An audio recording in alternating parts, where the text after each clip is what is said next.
Rejoins tes camarades. Vide. Hey, tu t'es cassé le postérieur, je vois la fissure d'ici. Quand ma main est levée, vous devez vous taire. Lève les bras. Où étiez-vous en promenade? Le père de Doudounes, allez, fais l'air muet. Arrêtez, ça suffit.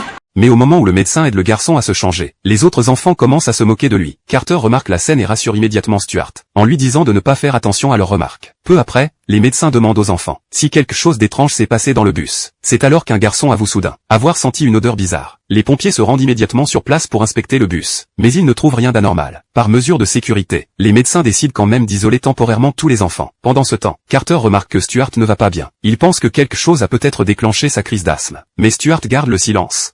Quelque chose a déclenché ton asthme. Ce sont les émanations? Possible, j'en sais rien. Tu n'en es pas sûr?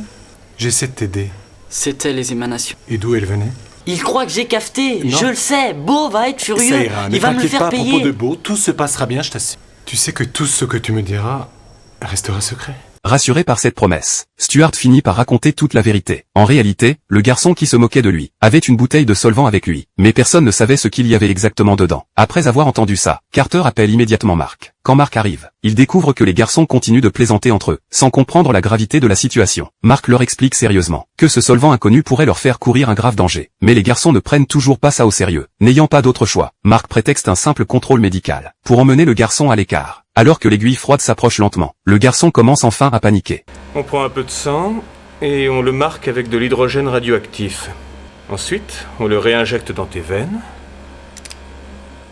C'était du détachant. Quel genre? Je sais pas, CCL. Tétrachlorure de carbone? Je veux un bilan hépatique sur E3. Mais les résultats des examens tombent, et la situation est bien plus grave que prévu. Mark veut immédiatement prévenir ses parents, mais le garçon refuse. Même à ce moment-là, il ne réalise toujours pas à quel point il est en danger. Alors le médecin lui explique. Tu es en insuffisance hépatique. C'est une autre tactique pour me ficher la trouille. On va devoir chercher un donneur.